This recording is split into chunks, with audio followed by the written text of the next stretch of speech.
Bismillahirrahmanirrahim. Assalamualaikum warahmatullahi wabarakatuh. Innal hamdalillah. Alhamdulillah alladzi amarna wa awjabana wa khalaqana fi hadzal alami an na'budu illallah. Sesungguhnya puja dan puji hanya milik Allah, dan Allah ciptakan kita di dunia ini hanyalah untuk beribadah kepadanya. Iyyaka na'budu wa iyyaka nasta'in. Hanya kepada Allah kita beribadah, kita menyembah, dan hanya kepada Allah kita memohon pertolongan. Allahumma salli wa sallim wa barik wa karim wa azim ala sayyidina Muhammadin Sayyidil Anbiya'i wal Mursalin wa Imamil Muttaqin wa ala alihi wa ashabihi ajma'in, amma ba'du. Hadirin jamaah kuliah subuh Musalla al-Falah, insyaallah dimuliakan Allah Subhanahu wa ta'ala. Pertama, yang paling utama tentunya kita wajib bersyukur kepada Allah atas kenikmatan yang kita rasakan, yang kita terima dari Allah Subhanahu wa ta'ala. Sehingga jamaah rahimakumullah, dengan kita bersyukur kepada Allah, mudah-mudahan kenikmatan yang Allah berikan justru Allah akan jaga, bahkan Allah akan tambah. Amin ya rabbal alamin. Kita diberikan kesehatan oleh Allah, jaga kesehatan kita. Bagaimana cara untuk menjaga kesehatan? Dengan cara selain secara syariat kita menjaga pola makan dan sebagainya, tapi ada cara yang terbaik, yaitu dengan menjalankan, menggerakkan anggota tubuh ini untuk mencari ridha Allah Subhanahu wa ta'ala. Itu caranya. Cara mensyukuri kesehatan kita adalah untuk menjalankan ibadah kepada Allah Subhanahu wa ta'ala. Salawat teriring salam semoga selalu tercerahkan kepada junjungan Nabi kita, Nabi besar Muhammad sallallahu alaihi wasallam. Jamaah rahimakumullah, agar setiap kuliah subuh kita mendapatkan murajaah daripada surah Al-Fatihah, saya harap kepada jamaah kita baca dulu ya surah Al-Fatihah sebelum kita mulai daripada kajian hadis. Tujuannya adalah agar jamaah diingatkan kembali bagaimana bacaan Al-Fatihah yang mestinya dibaca berdasarkan hukum tajwid di dalam Al-Quran. Mari kita niatkan surah Al-Fatihah ini, tentunya khususnya buat kita, keluarga, saudara, tetangga, dan seluruh umat Islam yang ada di dunia ini. Mudah-mudahan selalu diberikan kesehatan oleh Allah Subhanahu wa ta'ala. Apabila ada yang kurang sehat, Allah angkat penyakitnya. Apabila ada hajat, ada keinginan, mudah-mudahan Allah kabulkan keinginan dan hajatnya. Dan apabila ada kesulitan, kesusahan, mudah-mudahan Allah ringankan dan Allah berikan jalan keluar kepada mereka. Ala hadhihi niyyah wa ala kulli niyyatin salihah wa ila hadratin Nabi Muhammadin sallallahu alaihi wasallam. Al-Fatihah. A'udzu billahi minasy syaithanir rajim. Bismillahirrahmanirrahim.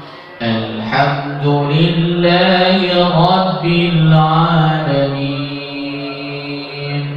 Ar-Rahmanir Rahim, Maliki Yawmiddin, Iyyaka na'budu wa iyyaka nasta'in,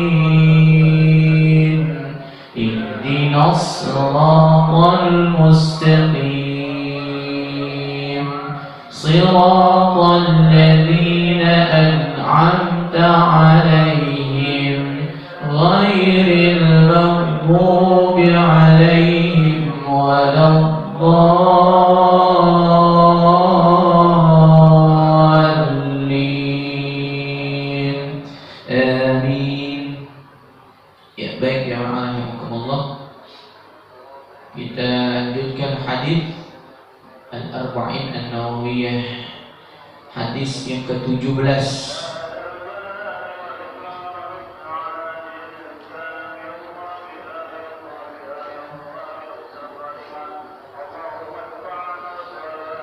Baik jamaah, pada hadis sebelumnya, yaitu hadis yang ke-16, kita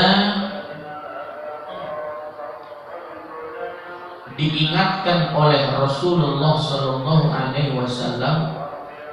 untuk tidak gampang emosi,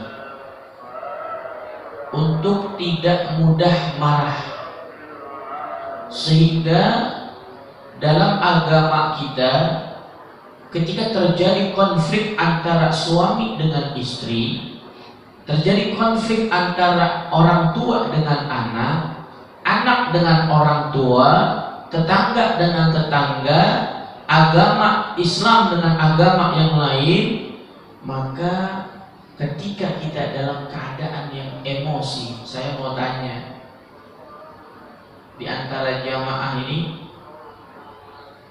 pasti pernah emosi, betul? Lu kalau nggak emosi berarti bukan manusia. Iya. Dan Islam memberikan solusi.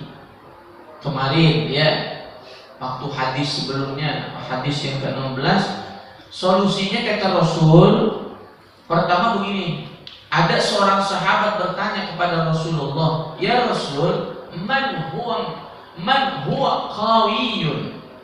Man huwa syadidun?" Ya Rasul, siapakah orang yang kuat? Siapakah orang yang kuat? Apakah orang yang memiliki tenaga yang besar, otot yang besar? Ternyata Rasulullah jawab, orang al-qawiyu, orang yang kuat adalah man amsaka nafsahu indal ghadabi, orang yang bisa mengendalikan emosinya. Itulah orang yang kuat. Ya, kita jujur aja, kalau kita lagi marah, wah masya Allah. Makanya Islam itu kalau kita lagi emosi, entah itu istri kita yang salah, anak kita yang salah, kita yang salah, apapun kondisinya, kata Rasul 4 kemarin, masih ingat? Masih ingat kan? Yang pertama kata Rasul yang harus kita lakukan, fasta'idz billah. Kalau kita lagi emosi, kita disuruh membaca a'udzu billahi minasyaitonir rajim. Kalau kita emosi. Kalau masih kondisinya masih juga belum bisa normal, kata Rasulullah, lanjutin. Apa? Disuruh ngapain? Disuruh untuk diam. Suruh ngapain? Kalau kita emosi kagak diam, masya Allah, yang dikeluarkan adalah ucapan-ucapan makian. Apalagi sama istri kita, wah, sama anak kita, ya Allah. Makanya kata Rasul tuh tepat sekali, ketika emosi, kalau kita nggak kuat menahan emosi itu, lebih baik diam aja. Kata istri kita, kok diam? Udah diam aja, kata Rasul, diam.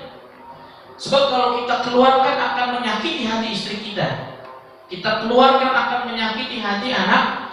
Udah diam aja. Ustaz, udah diam tapi masih meledak-meledak nih. Masih apa? Syaitannya itu lebih kuat ya, syaitanir rajim lebih kuat. Ya Allah, gimana? Kata Rasul, falyatawaddo, ayo wudu, ayo wudu. Kalau kamu isti'adah nggak sanggup untuk menahan emosimu, diam pun tidak sanggup, kata Rasul, falyatawaddo, disuruh berwudu. Jangan cuma wudu, ambil air wudu, sholat sunnah 2 rakaat, lanjut baca Quran. Ya, udah tuh, udah dilakuin. Masih aja emosi. Wah, syaitannya ini berarti level apa ya? Kata Rasul, kalau masih juga emosi, sudah wudu baca Quran, sudah masih emosi juga, disuruh pergi. Disuruh apa ya? Loh, Ustaz, maksud pergi gimana nih? Menghindari lokasi di mana kita kesel. Kalau kita kesel di dalam rumah, kita disuruh keluar. Nyiram tanaman itu kayak Pak Maman kan gitu. Walaupun sambil kesel, nyiram tanaman masih pupuk. Ya. Atau pokoknya keluar, cari suasana baru. Makanya digambarkan kalau kita lagi emosi dalam keadaan berdiri, disuruh duduk. Kalau kita emosinya lagi duduk, disuruh berdiri. Gitu aja. Berdiri nggak juga, duduk nggak juga, disuruh tiduran. Tiduran, saya yakin tidur, bangun tidur masih kesel juga. Waduh, aduh, ini gimana ini? Ustaz masih kesel juga ini, udah semuanya dilakuin. Berarti kalau semua yang dikasih sama Rasulullah masih juga tidak meredakan emosi kita, maka yang salah ada di dalam diri kita. Kita yang salah. Ya Allah, berarti saya salah. Baik, itu hadis yang sebelumnya ya, hadis ke-6. Baik, kita lanjut hadis ke-17. Al-hadits as-sabi' asyara an Abi Yu'la. Ya. An Abi Yu'la Shaddad bin Aus radhiyallahu anhu an Rasulillah. Hadis yang dibawa oleh sahabat yang bernama Abu Yu'la Shaddad bin Aus radhiyallahu anhu, bahwa Rasulullah meriwayatkan hadis ini dengan mengatakan bahwa Rasulullah bersabda, innallaha, sesungguhnya Allah, katabal ihsana ala kulli syai'in, menetapkan, mewajibkan ihsan. Ihsan itu jadi gini gambarannya. Ihsan itu jamaah, kita itu disuruh, diperintahkan oleh Allah untuk selalu berbuat baik terhadap sesuatu, baik manusia maupun binatang. Jadi ini merupakan kewajiban yang Allah tetapkan kepada kita, berbuat baik. Bahkan tingkatan ihsan itu bukan hanya berbuat baik. Ya, jadi gini, ihsan itu ada 2 level nih. Tolong bisa dipahami. Ada ihsan itu dia hanya berbuat baik untuk dirinya. Dia berbuat baik untuk dirinya. Contoh, dia selalu menyapa orang, ya. Setiap ada tetangganya dia tersenyum, walaupun tuh tetangga agak senyum juga. Kita udah senyum dia malah cuek. Aduh, ada yang begitu ada ya? Jangan kesal. Besok mau senyum dah. Jangan. Itu udah ujian. Orang yang senyum dia senyum, ada tetangga dia senyum, ada orang kesulitan dia bantu. Pokoknya dia berbuat baik untuk dirinya. Itu level yang pertama. Itu biasalah ya. Insya Allah semua orang bisa melakukan itu. Insya Allah semua orang bisa ya. Kan banyak contoh berbuat baik untuk dirinya. Ya contohnya dia istiqomah untuk berjamaah setiap sholat. Itu salah satu berbuat baik untuk dirinya. Dibaca Quran. Setiap hari yang namanya Al-Quran gak dibuka, pasti dibuka sama dia. Itu namanya berbuat baik untuk dirinya. Kira-kira bagus gak itu? Bagus. Tapi ada tingkatan yang kedua yang harusnya kita itu punya juga tuh seperti itu. Selain dia berbuat baik untuk dirinya, tapi dia bisa menulari kebaikan itu untuk orang lain. Oke, saya ulangi lagi. Ya, jadi selain dia berbuat baik untuk dirinya, tapi kebaikan yang dia lakukan bisa menular, bisa memapar kalau bahasa COVID-nya. Sehingga orang itu terpapar untuk melakukan kebaikan. Contohnya gimana Ustaz? Kita senyum, dia ikut senyum. Nah, berarti senyuman kita membuat dia untuk bersenyum juga. Kita sedekah, dia ikut juga sedekah. Oh, cakep. Kita contohkan sholat berjamaah di musola, dia ngikutin untuk sholat berjamaah di musola. Ah, itu cakepnya. Ya. Cuma masalahnya kadang-kadang tingkatan yang kedua ini, orang yang kita ajak untuk berbuat baik kadang-kadang nggak merasa, ya, nggak merasa bahwa sebetulnya dia diajak untuk berbuat baik. Maka jamaah rahimakumullah, itulah yang dilakukan oleh Rasulullah. Kenapa Rasulullah Shallallahu Alaihi Wasallam tidak pernah keras terhadap sahabatnya, termasuk juga kepada orang-orang yang non-muslim. Ketika Rasulullah dicaci maki, Rasulullah dilempari kotoran dan sebagainya, Rasulullah Shallallahu Alaihi Wasallam tidak pernah marah. Tujuannya apa? Biar Rasulullah itu kebaikannya bisa memberikan pengaruh pada siapa? Musuhnya. Apa yang terjadi? Orang yang selama itu dia mencaci Rasul, tidak suka Rasul, membenci Rasulullah, melempari kotoran, akhirnya masuk Islam. Tuh, cakep.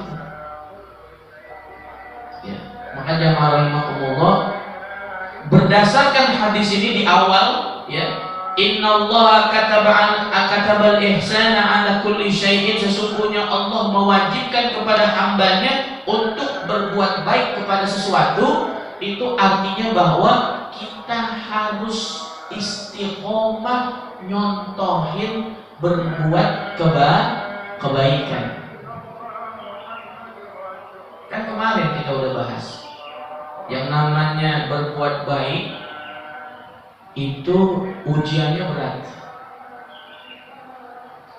Kita udah nyontohin baik, kadang-kadang kita kendor. Betul? Ah, Ustaz, apa namanya senyum-senyum? Ada senyum dia. Udah setahun ini. Ya berarti kita kalah. Kita kalah. Makanya tidak ada batasan kita berbuat baik. apapun bentuk yang kita terima, sesakit apapun bentuk yang kita terima, kita dibenci sama orang, itulah sebetulnya ujian yang Allah berikan kepada kita agar kita naik derajat kita di hadapan Allah Subhanahu wa taala. Teringat sebuah hadis. Nih, di zaman ini fitnah akhir zaman udah banyak muncul. Sehingga jamaah rahimakumullah, kata Rasul, di akhir zaman ini, di fitnah akhir zaman ini, banyak umat Islam itu gak selamat. Mereka terpedaya, mereka tergoda dengan fitnah akhir zaman. Sehingga kata Rasulullah, umat Islam yang akan selamat di fitnah akhir zaman itu adalah umat Islam yang aneh. Loh, maksudnya gimana Ustaz aneh?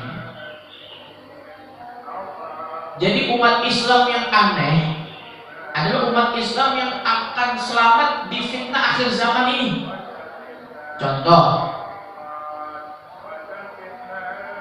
Contoh nih ya, ini bukan ngomongin aturan pemerintah untuk jaga jarak, udahlah kita masyarakat udah cerdas gitu, masalah prokes insya Allah itu adalah ikhtiar, adalah usaha kita. Tapi salah satu fitnah akhir zaman di zaman ini adalah kita seperti dijauhkan dari syariat, betul? Orang yang deketin syariat itulah orang aneh. Justru kata Rasul kita disuruh aneh. Paham? Saya ulangi lagi. Di akhir zaman ini kita seperti dijauhkan dari sunnah-sunnah Rasul. Salaman kagak boleh, takut terpapar, jenguk orang sakit kagak boleh, betul? Takziah orang meninggal pun tidak boleh. Sholat jamaah harus jarak pun itu tidak berdasarkan sunnah. Kata Rasul, ini zaman banyak fitnah. Makanya orang yang selamat kata Rasul orang yang aneh. Orang-orang sholat berjamaah berjarak kita deket-deket, itu orang aneh. Betul nggak? Berdasarkan sunnah Rasul. Orang salaman namaste. Namaste. Kita salam. Kata Rasul, apabila ada dua umat Islam bersalaman, maka insya Allah akan menggugurkan dosanya. Kan gitu. Selama tidak dilepas. Tapi sekarang nggak boleh salaman. Ya. Jamaah rahimakumullah, ini saya sampaikan seperti ini biar jamaah berpikir dengan hati ya. Dengan hati, ya Allah betul kan ini. Karena ada jamaah saya hampir setahun tidak sholat Jumat. Kita COVID udah berapa tahun? Hampir 2 tahun.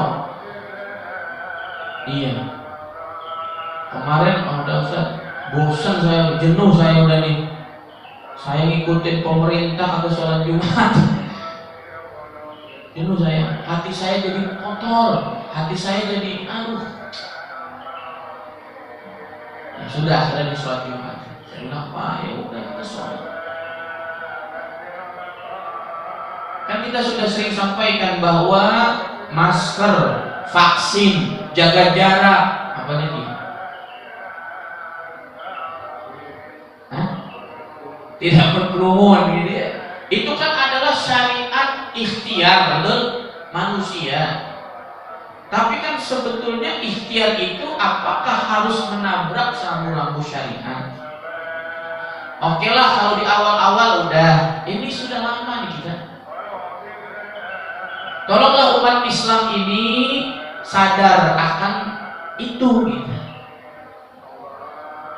Sebab khawatir kalau kita nggak sadar-sadar, justru limpahan dosa yang kita lakukan kembali kepada kita. Ustaz, kan yang nyuruh pemerintah. Berarti kalau saya disuruh pemerintah, dosa-dosa pemerintah. Kalau kita salah, iya betul, yang nyuruh pemerintah. Tapi kita kan dikasih otak sama Allah, betul? Untuk berpikir, wah ini fitnah nih. Kita harus berpikir ke arah sana, jamaah rahimakumullah.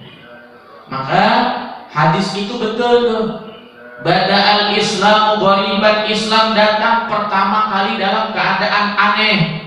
Sayaudu kama bada'a ghariban, dan Islam akan kembali aneh lagi. Fatuba lil ghuraba, maka banggalah, berbahagialah kata Rasulullah orang yang aneh. Rawahu Muslimun, hadis riwayat Muslim. Justru Rasul kepingin umatnya aneh. Aneh, bukan aneh gila ya. Contoh lain yang lebih enak dah, itu contoh yang ada di zaman kita ini. Orang pada tidur, kita bangun sholat malam, aneh, betul? Umumnya orang pada jam 2, jam 3 itu pada tidur asik ngorok, mimpi. Tapi kita bangun menghadap Allah, itu aneh, betul? Jadi aneh itu maksudnya adalah dia melakukan sesuatu yang tidak umum, yang kalau dilakukan itu paling beberapa orang. Contoh lagi, habis sholat subuh dia setiap subuh sedekah subuh, walaupun sedekah subuhnya itu ditaruh di rumah, entar dikumpulin hari Jumat ditaruh di masjid, cakep ya. Ada nggak yang begitu? Habis sholat subuh, ya dia sedekah subuh. Biasa mah orang kagak, dia sholat, dia sedekah subuh. Orang pada kerja, berangkat kerja, ya sibuk dengan pekerjaannya. Kita di tengah-tengah pekerjaan kita bisa sholat duha, itu aneh. Ya, gitu. Paham ya maksudnya ya? Jadi aneh di sini maksudnya adalah kita melakukan sesuatu yang tidak umum dilakukan oleh umat Islam. Ya, gitu. Apalagi yang aneh kira-kira? Banyak nih. Baca Quran. Ya. Baca Quran. Orang-orang mungkin di zaman ini lebih suka lihat apa? Mr. Gepeng ya, handphone. Iya, kalau dia handphone itu baca Quran cakep ya. Mohon maaf ya. Coba hitung. Kita dikasih waktu sama Allah 24 jam. Ya, kita megang Al-Quran dengan megang handphone lama mana kira-kira? Hah? Handphone. Facebook, WA, grup. Kenapa? Viral, yang mana viral? Viral. Yang viral tuh kemarin menang medali emas. Ya, Haji ya. Menang medali emas. Dapat 5M. Luar biasa. Kata si yang bondol itu siapa tuh namanya? Yang satu kan Gracia, yang satu lagi. Nah, dia kan belum nikah tuh. Nah, ditanya uangnya mau buat apa? Lah rumah saya udah dikasih, usaha udah dikasih, katanya bakso aci ya. Bakso aci, usaha bakso aci katanya. Sama pemerintah itu dia dikasih katanya usaha berapa outlet, dikasih rumah. Lah terus uangnya mana? Tahu saya bingung dah. Itu kalau apa? Ya Allah, ya maaf. Itu bulu tangkis. Coba musabaqah tilawatil Quran juara 1, mana pernah pemerintah kita kasih betul? Nah, itu seacak-acak ya. 10 juta kita dikasih. Juara 1 tahfidzul Quran Indonesia, kagak ada pemerintah itu, betul nggak? Makanya sering kita dengar tuh di media sosial, ini yang harus diviralkan, anak kecil juara 1 lomba tahfidzul Quran tingkat internasional, tidak pernah mendapat penghargaan dari, alasannya apa? Itu kan bukan atlet Ustaz. Iya. Ya Allah. Jamaah rahimakumullah. Kayaknya harus ada menteri yang paham ini ya, bahwa musabaqah tilawatil Quran, bahwa kejuaraan di dalam MTQ dan hafalan Quran itu juga mesti ada apresiasi. Lo yang dunia aja 5M, akhirat 10M harusnya. Betul. 10M. Kasih kayak nih pesantren, kasih ya untuk dia bina generasi untuk bisa menghafal Al-Quran. Oh, cakep itu. Ini cuma ada di negara Malaysia ya. Negara Malaysia itu salah satu negara yang sangat mengapresiasi Al-Quran. Sedikit cerita boleh ya. Saya punya kawan orang Malaysia, sama-sama menggeluti di bidang dakwah dan Quran. Ketemu di daerah Cibubur, kota wisata. Di situ ada, pada waktu itu adalah seminar tentang Quran, perpaduan antara metode Indonesia dengan metode yang ada di Malaysia. Pada waktu itu artis yang dimunculkan adalah Ustazah Oki dari Indonesia. Yang dari Malaysia saya lupa. Ada, dari Malaysia juga ada. Kemudian dihadirkan. Nah, salah satu yang hadir adalah saya. Pada waktu itu saya membantu daripada rumah Qurannya Ustazah Oki. Mungkin pernah dengar Neurunadi? Nggak tahu ya. Neurunadi. Dia punya hampir beberapa rumah Quran ada tersebar di Indonesia. Nah, pada waktu itu jamaah rahimakumullah, saya membantu untuk daerah kota wisata. Singkat cerita, ngobrollah kita saya ngobrol dengan guru Malaysia.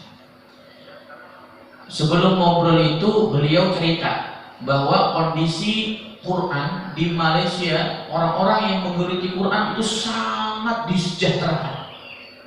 Sangat disejahterakan. Dikasih rumah, dikasih mobil dan sebagainya.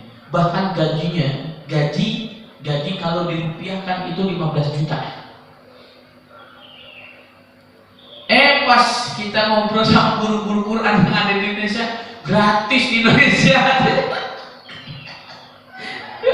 Kenapa? Pun nggak ada datang. Apa yang respon guru Quran? Betul Ustaz, katanya betul Ustaz. Terus Ustaz datang ke sini pakai apa? Mobilnya mana? Jadi image orang Malaysia ini yang namanya guru Quran pasti bawa mobil. Karena apa? Difasilitasi oleh negaranya. Pas saya ceritain, ya Allah benar Ustaz itu, benar. Jamaah rahimakumullah, timpang ya. Padahal Indonesia ini mayoritas adalah Muslim. Baik jamaah rahimakumullah, kita lanjut lagi ya.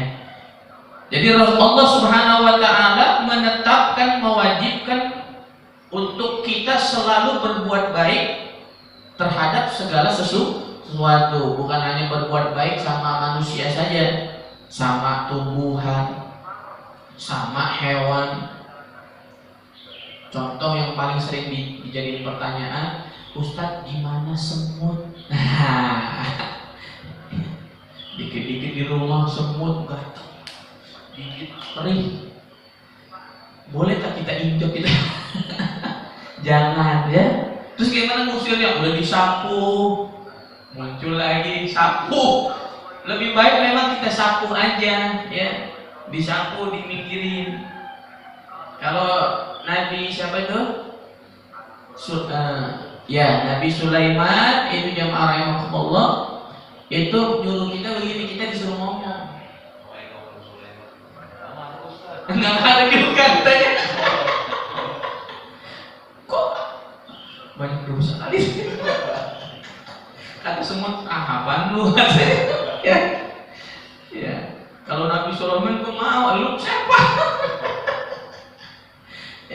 Ya banyak juga yang begitu ya, Ustaz saya udah coba ini pakai bahasa Jawa, pakai bahasa Arab, tetap aja tuh semut masih di situ. Ya sudah, caranya jamaah, adakah sesuatu yang bisa semut itu pindah dari tempat itu?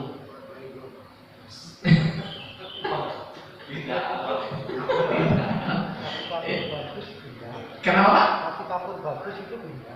Kapur bagus ya? Kapur bagus. Oh iya ini kapur bagus ya. Kapur ajaib ya Pak ya. Ya, jadi kapur ajaib itu sebetulnya mengusir atau mematikan sih? Mengusir ya. Ya, kalau memang itu bisa untuk mengusir boleh ya. Karena selama tujuan kita tidak membunuh. Ya, beda cerita kalau nggak sengaja ya. Kita lagi jalan keinjak kan, ya itu beda cerita. Jadi jamaah rahimakumullah, itulah yang diinginkan sama Allah Subhanahu wa taala dalam agama kita. Fa idza qataltum fa ahsanul qitlata, maka ketika kalian bunuh orang, maka perbaikilah pembunuhan itu. Wah, gimana maksudnya ini? Ini kalau nggak dipahami secara detil, salah paham nih. Jika kalian bunuh orang, maka bunuhlah dengan cara yang baik. Waduh, gimana ini? Bunuh pelan-pelan nanti. Maksudnya begini. Pernah dengar hukum qisas nggak? Pernah. Apa sih hukum qisas? Hukum setimpal. Kalau bunuh dibalas dibunuh, kalau mata dibalas mata. Ada dalam Quran, innan nafsa bin nafsi wal 'aina bil 'aini. Kalau mencuri potong tangan. Nah, maksudnya begini, kalau kita terapkan hukum Islam ya. Kalau kita membunuh orang, si A membunuh si B, maka si A itu harus dibunuh, harus loh, bukan dipenjara loh. Si A membunuh B, walaupun si B keluarga ahli warisnya itu bilang udah saya maafin aja nggak apa-apa, gitu kan. Kalau di negara kita kan pasti dipenjara ya, atau dia bayar denda cukup selesai. Nah, dalam hukum Islam itu enggak. Kalau dia bunuh orang, maka dia harus dibunuh. Nah, maka untuk membunuh si A itu tidak boleh, walaupun dia salah, kita main bunuh aja salah, dipukulin kemudian mati, bukan ya, atau kita tembak kemudian mati, bukan. Tapi caranya gimana? Yang pernah dicontohkan di negara-negara Islam, ada algojo ya. Ada apa? Algojo. Dan itu di ruang tertutup, kemudian kepalanya ditutup ya, kepalanya ditutup. Nah, seperti itu. Dan tidak boleh itu meleset, nggak boleh. Harus sekali tembak langsung mati, harus itu. Nggak boleh, nggak boleh. Nah, itulah yang maksud hadis ini. Jadi walaupun dia adalah mendapatkan hukum qisas pembunuhan, kita bunuh dia harus dengan baik. Bukan dengan cara sesuka hati sampai dia mati, bukan. Ya, bukan seperti itu. Berbeda dengan orang yang melakukan perzinahan. Ya. Kalau orang melakukan zina dan dia itu adalah sudah menikah, beda ya. Hukuman orang zina yang sudah menikah dengan hukuman orang zina yang belum menikah berbeda. Kalau hukuman orang zina yang belum menikah itu adalah dengan cara dicambuk 100 kali. Kalau dalam bahasa Qur'annya adalah dijilid, cambuk. Selama berapa? 100. Tapi kalau sudah menikah, ngeri Pak. Dipendam setengah badan, dipendam dulu, digali tanah kayak apa? Setengah badan, disisakan kepala, kemudian disuruh ditimpuk. Ini namanya hukum rajam. Ditimpuknya sampai gimana Ustaz? Sampai mati. Bayangkan coba. Ngeri ya? Kenapa sampai begitu Islam itu? Loh, kamu itu sudah punya istri, betul nggak? Ngapain kamu zina sama perempuan lain sama kata Allah kan gitu, atau Rasul, kamu tuh udah dikasih istri, silakan nikmati istrimu kan gitu. Kenapa kamu harus berzina dengan perempuan lain? Ya udah, kamu dirajam, dipendam, disisakan kepala, kemudian ditimpukin sampai mati. Ya Allah, na'udzubillah. Ini bagaimana di negara kita? Perselingkuhan hal yang biasa. Pak, lagi mana Pak? Lagi meeting. Meeting di mana? Di hotel. Ngomongnya meeting tapi bukan. Malah selingkuh. Bahasa selingkuh itu adalah termasuk zina. Ya. Makanya jamaah rahimakumullah, dalam dunia bisnis, dalam Islam itu harus ada batas. Ustaz, dia kan partner bisnis, jadi kemana-mana harus berdua, harus ada jarak. Bagaimana cara kita menjaga jarak dengan dia? Baik jamaah rahimakumullah, wa idza dzabhtum fa ahsinu dzibha. Jika kalian menyembelih, maka sembelihlah dengan baik. Maksudnya apa sembelih dengan baik? Wal yuhidda ahadukum syafratahu wal yurid dzabihatahu. Sembelih dengan baik berarti disuruh apa? Najemin pisaunya. Ya, pisau itu harus najem, diasah dulu. Enggak boleh karatan.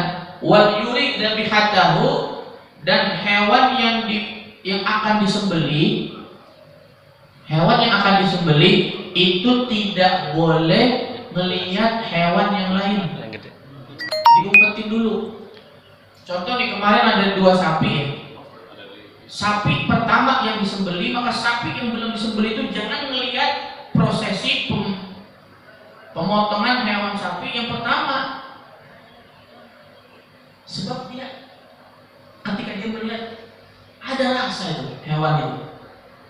Nih, wal yurid dzabihatahu, dan buatlah enjoy, buatlah hewan sembelihan itu adalah tenang. Yaitu tadi caranya, jangan dipotong di satu ruangan yang sama, terpisah. Kemudian pisau yang digunakan harus tajam. Dan caranya juga sebetulnya sih kadang-kadang melihat itu banyak yang perlu ada koreksi gitu. Harusnya kan tidak boleh kayak orang bodoh gitu. Itu banyak seperti itu. Jadi ada caranya. Yes, yang penting itu urat ya, itu udah putus. Walaupun masih hidup, udah biarin. Ini kadang-kadang kan enggak ya? Udah putus tapi digodot apa ya maksudnya? Saking kesel apa nggak tahu lah, wallahu a'lam. Jadi biarin aja, yang penting uratnya putus, udah geletakin aja di situ. Walaupun dia masih ya, entar juga mati sendiri gitu. Ya, jamaah rahimakumullah, maka hadis ini menunjukkan kepada kita bahwa dalam keadaan apapun, dalam kondisi apapun, kita harus berbuat baik kepada seluruh makhluk Allah. Maka ihsan, ya ihsan. Maka Islam itu kan 3 jamaah ya. Yang pertama apa? Ada rukun Islam, ya, ada rukun iman. Yang ketiga ada ihsan. Jadi ada Islam, iman, ihsan. Makanya disimbolin dengan segitiga ya. Islam, iman, ihsan. Itu harus 3-tiganya harus kita pegang. Islam, syahadat, sholat, zakat, pergi haji sama puasa sama pergi haji. Kemudian iman kepada Allah, malaikat, rasul, kitab, hari akhir, dan takdir. Terus ihsan gimana ihsan? Ini ihsan. Rasulullah pernah ditanya, "Ya Rasul, ihsan itu apa?" "An ta'budallah ka'annaka tarahu illam tarahu ka'annaka lam yaraka." "An ta'budallah ka'annaka tarahu wa illam tarahu ka'annahu yaraka." Nah, itu. Ihsan itu adalah kita berbuat baik, kita beribadah kepada Allah seakan-akan melihat Allah. Kalau kita nggak bisa melihat Allah, yakinlah bahwa Allah melihat kita. Itu namanya ihsan. Makanya orang yang mengambil prinsip ihsan ini, dia melakukan kebaikan tidak pernah mau dilihat orang. Tuh, ini berbeda terbalik dengan kondisi sekarang.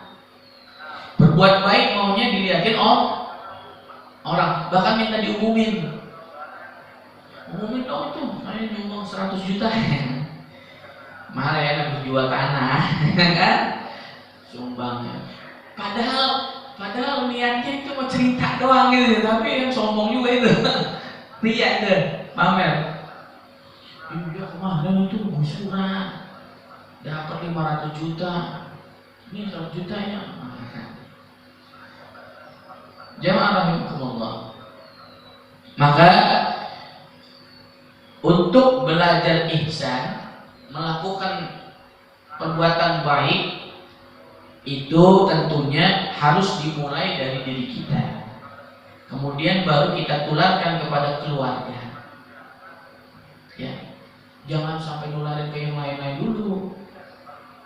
Kalau keluarga belum ditularin, ya, kita dosa loh nanti. Ya, kita berbuat baik, tapi kita nggak ngajak istri, nggak ngajak anak kita. Nah, itu dosanya nanti kita yang nanggung. Makanya di dalam Al-Quran, ya ayyuhalladzina amanu qu anfusakum wa ahlikum. Nah, wahai orang-orang yang beriman, jagalah dirimu dan keluargamu dari siksa api neraka. Suami salah, istri kagak dosa. Tapi istri salah, suami ikut berat. Apa? Di punggung suami itu berat. 3, istrinya, kakak adik perempuannya, anak. Ada 3 ya. 3 orang yang menjadi tanggungan suami, istrinya, anak perempuannya, sama kakak perempuan atau adik perempuan. Oh, jangan salah, Ustadz, kan adik saya, kakak saya itu udah nikah, itu sudah tanggung jawab suaminya. Enggak juga, kita juga harus ada sebelum nikah pakai jilbab. Pas nikah dia buka. Kenapa Mbak buka jilbab? Disuruh suami. Astagfirullahaladzim. Ini suami edan ini ya. Udah tahu dapatnya udah utuh, dia pakai jilbab disuruh bu. Katanya alasannya apa? Rambut kamu kan indah. Apa yang ditutup? Astagfirullah. Itulah, kalau rambut istri kita dilihat sama perempuan yang sama laki yang bukan mahram, dosanya kayak ngalir dosa itu. Aurat istri kita dilihat sama yang bukan mahram, itu dosanya luar biasa, ngalir terus. Ya, makanya itu jangan bangga tuh perempuan-perempuan yang di luar sana yang nggak pakai hijab. Wah, dia keluar. Makanya jemaah rahimakumullah, itulah tanggungan kita sebagai seorang suami, ya, untuk terus memberikan contoh yang terbaik semampu kita, semaksimal kita, agar kedepannya keluarga kita akan menjadi terus jadi keluarga yang lebih baik. Amin ya rabbal alamin. Baik jamaah, mungkin ada yang mau ditanya terkait masalah hadis yang ke-17 tentang ihsan, atau tentang yang lain boleh. Kalau kita nih berbuat baik di luar, cuma cerita istri, termasuk pria juga, Pak. Ini dari orang cerita di sini termasuk pria. Iya. Bukan cerita paling mas laporan.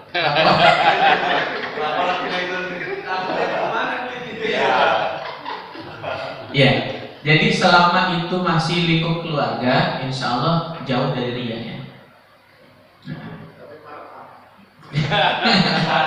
Iya.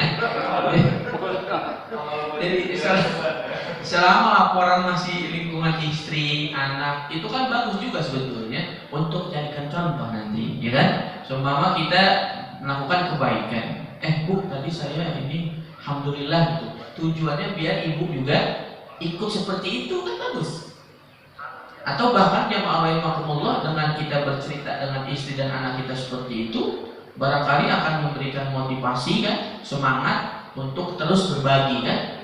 Jadi ria itu, pamer itu kelihatan ya kalau dia betul-betul ingin dipuji gitu loh. Ya dipuji, ya, ingin dianggap oleh manusia. Nah, itulah ria. Makanya yang terbaik kalau kita memberi, kita lupain gitu loh. Itu rumusnya ya.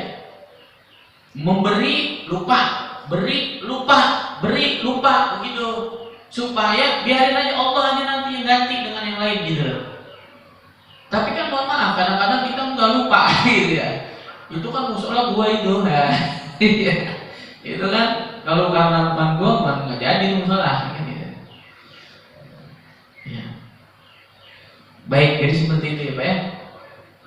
Ada lagi jamaah?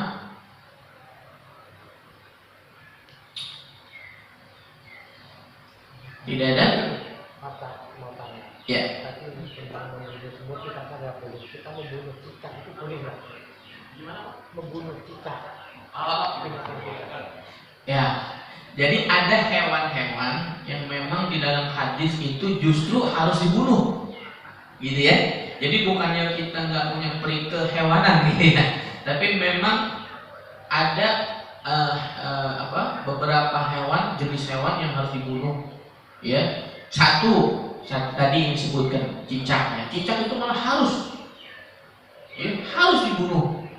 Bahkan ketika kita membunuh cicak itu kita dapat pahala. Ya. Kemudian apalagi yang harus dibunuh? Tikus. Kalau ada tikus tuh harus dibunuh. Bisa nggak bunuh tikus? Saya nggak bisa bener. Susah bener ya Allah ya. Udah mana kotorannya? Kita yang ini ya. Ya, jadi ada beberapa hewan yang memang harus dibunuh dan ada hewan yang memang tidak boleh dibunuh. Termasuk ular juga sama ya. Ular, terus kemudian mohon maaf yang di kamar mandi itu kayak kelabang ya, kecoa ya, itu semuanya memang harus dibunuh ya, karena ada sesuatu yang akan memberikan madarat, racun apa-apa yang akan kena kepada manusia. Kan kita tidak boleh, dalam agama kita tidak boleh membahayakan diri kita. Maka ada hewan-hewan itu silakan tapi hati-hati cara bunuhnya ya, jangan langsung tangan nanti kena. Ya boleh sih pakai tangan tapi langsung kita cuci, takutnya bakterinya ya nempel ke kita, kita makan kalau cuci tangan makan bakteri kita ya. Baik jamaah rahimakumullah. Ya. Ada lagi?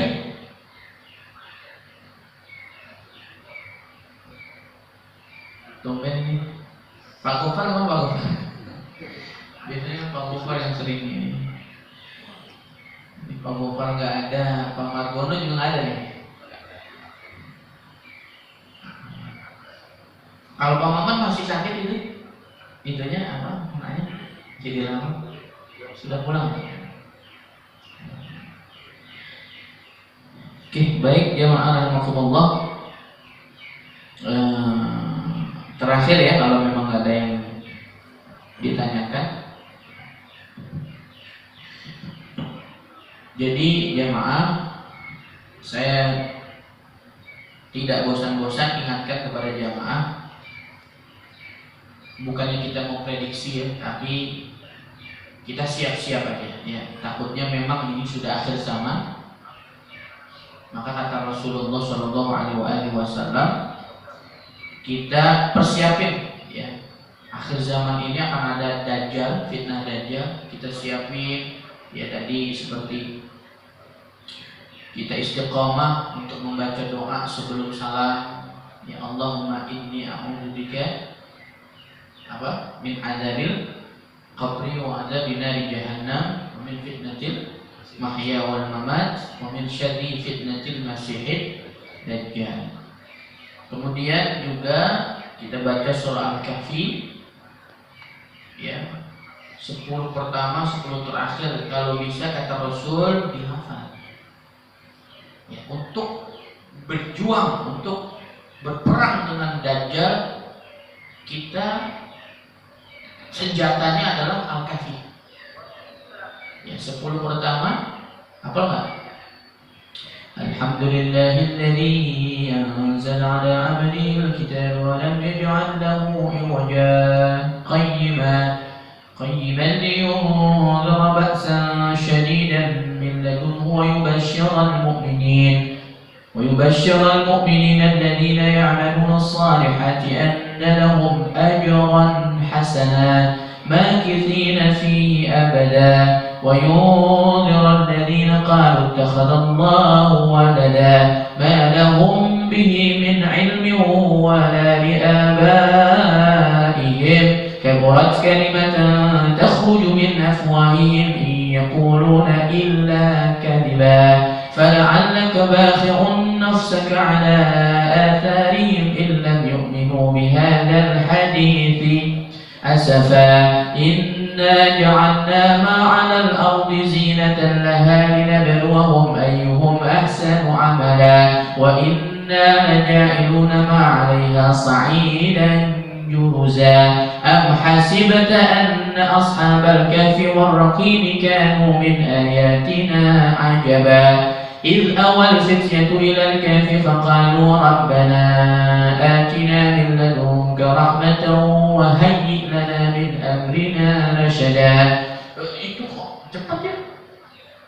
Baca di mobil, di motor, yang kerja, yang melayani orang, yang dagang, yang kurir, ojek online, nggak ada alasan. Ustaz saya kan ojek online. Baca. Saya kan satpam, apalagi satpam bengong, mendingan baca. Setiap subuh ada sih beberapa satpam sini, bang. Saya datang masih ngantuk Assalamualaikum, masih ngantuk aja. Tahu satpamnya. Ada yang masih portal saya, tim, assalamualaikum masih. Ayo Ustaz, baru dibuka portalnya. Kalau tadi alhamdulillah sudah kebuka portalnya ya. Kemudian ayat 10 terakhir Al-Kahfi ya.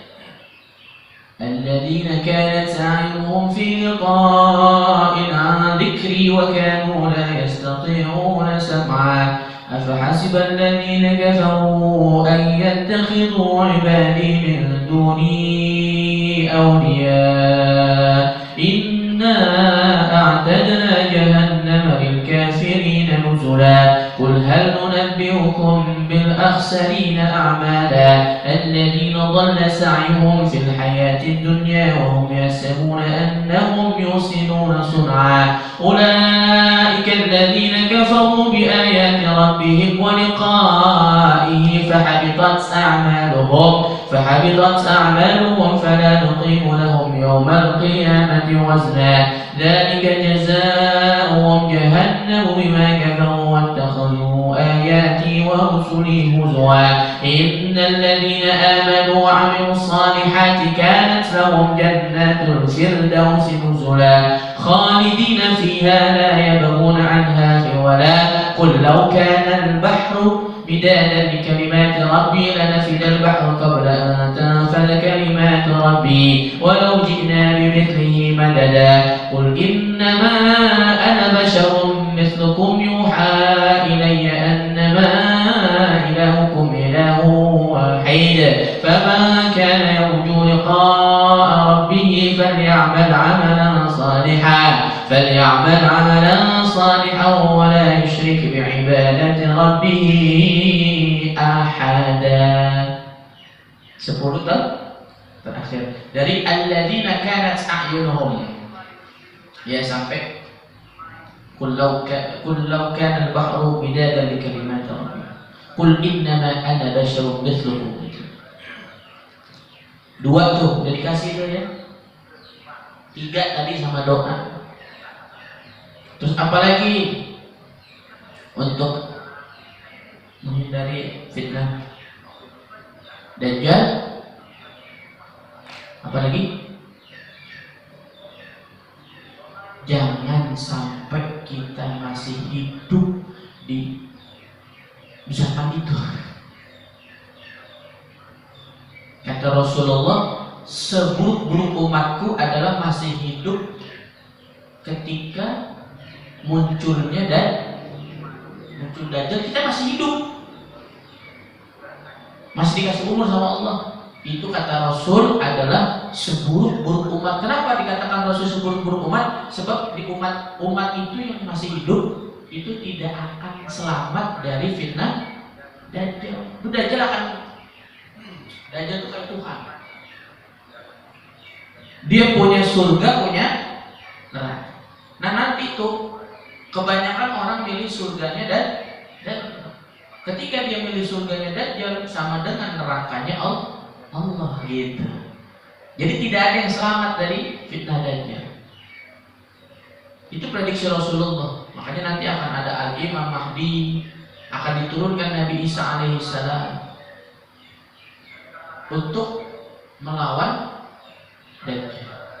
Entah bagaimana tuh ilustrasinya, wallahu a'lam bishawab. Tapi di dalam hadis itu jelas akan ada muncul Al-Imam Mahdi, kemudian akan diturunkan Nabi Isa alaihissalam. Itu yang namanya umat yang ada di zaman itu tuh porak-poranda semua. Makanya sepertinya di zaman ini sudah mengarah ke sana ini. Islam sudah mulai tinggal nama, agama Islam tapi tidak bangga dengan keislamannya. Mereka lebih suka menonjolkan budaya selain Islam daripada budaya Islam.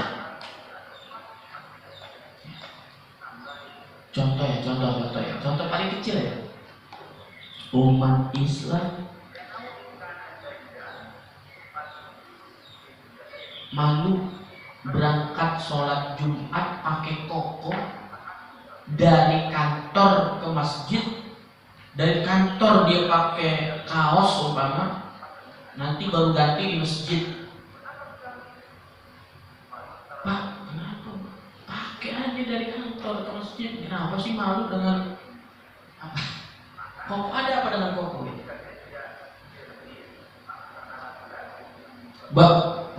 Bahkan mohon maaf ada beberapa celana pendek masjid sholat Jumat, ntar baru di masjid diganti. Ini coba bayang, ini hal kecil ya. Bagaimana umat non muslim melihatnya?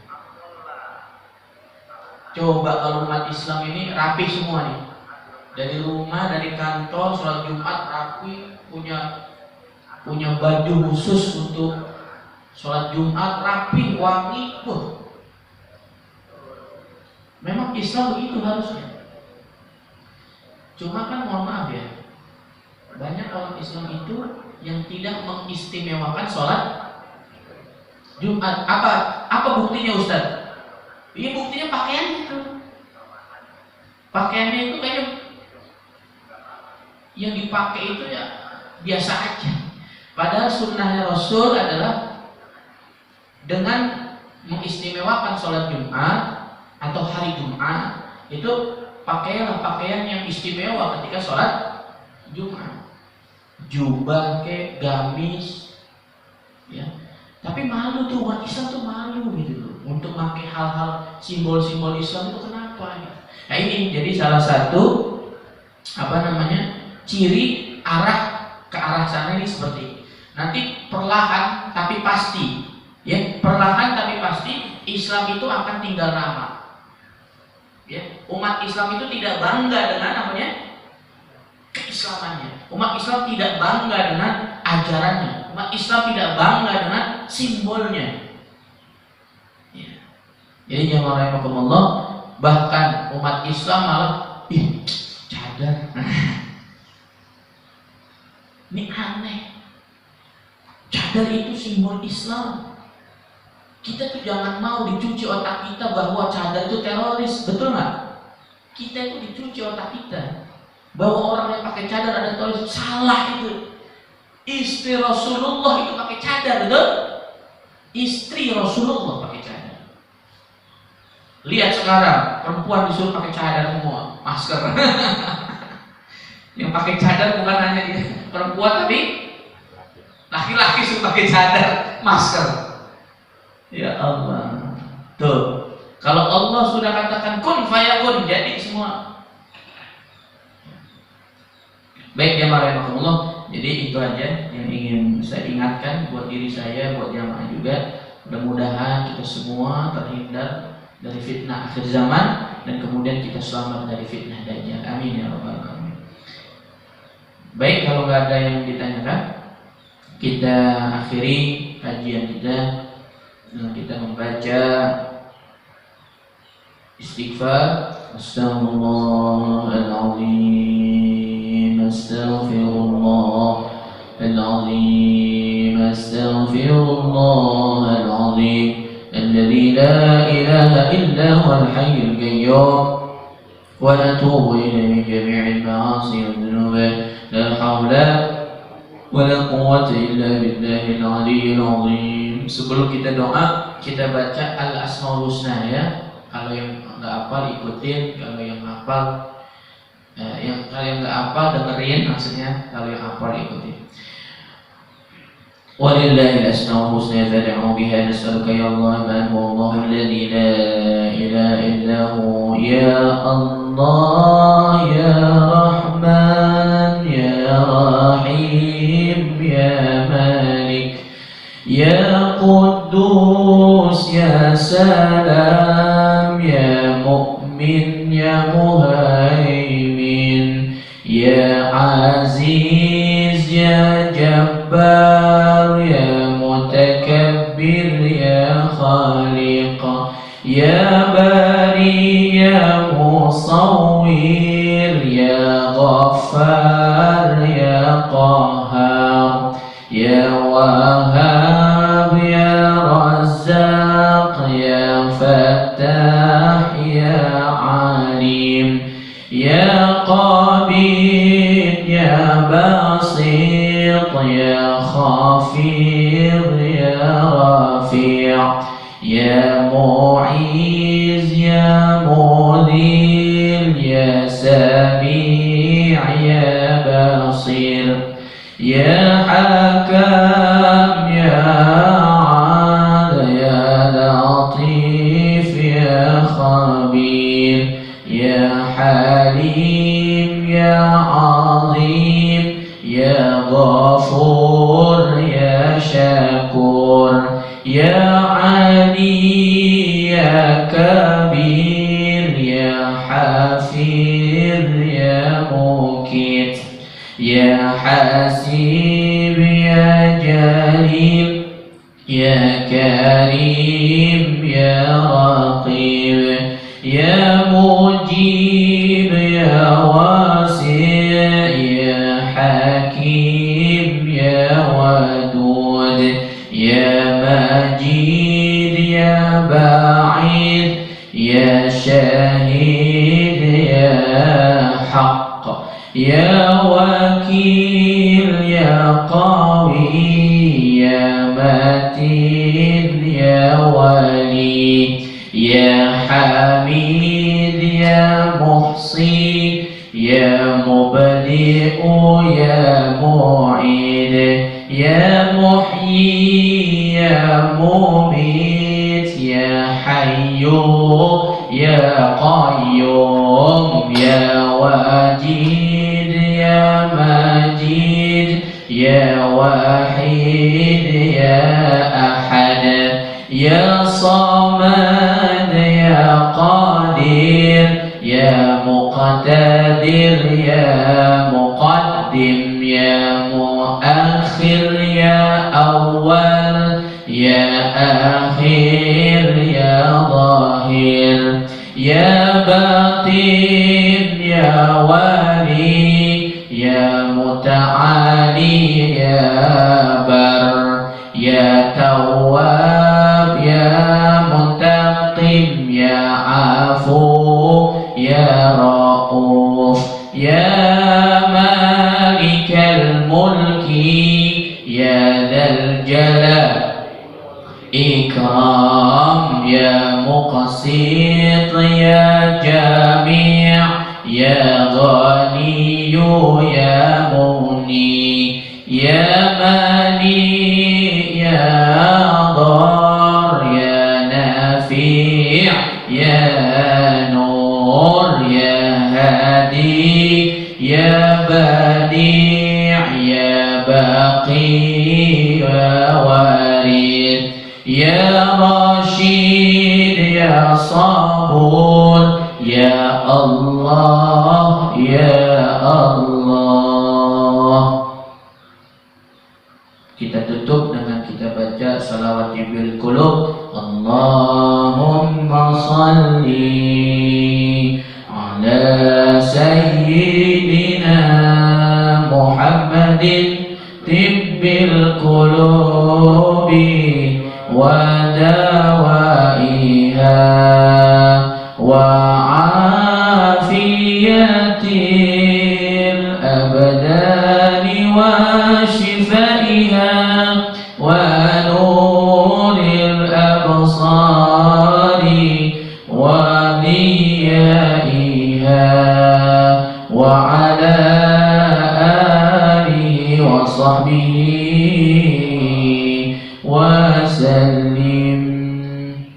Allahumma salli ala sayyidina Muhammadin wa ala ali sayyidina Muhammad. Astaghfirullahaladzim, astaghfirullahaladzim, astaghfirullahaladzim. Allahumma inna nas'aluka ilman nafi'an wa imanan thabita wa yaqinan sadiqa wa qalban khashi'an wa qalban munawwara wa aqlan dhakiya wa badanan qawiyya wa tawbatan nasuha wa rizqan halalan tayyiban wasi'an mubarakan kathira innaka ala kulli shay'in qadir. Rabbana atina fid dunya hasanah wa fil akhirati hasanah wa qina adhaban nar wa adkhilna al-jannata ma'al abrar ya aziz ya ghaffar ya rabbal alamin. Wa sallallahu ala sayyidina Muhammadin wa ala ali sayyidina Muhammad walhamdulillahi rabbil alamin. Sekian, kurang lebihnya mohon maaf, mohon afu minkum. Assalamualaikum warahmatullahi wabarakatuh.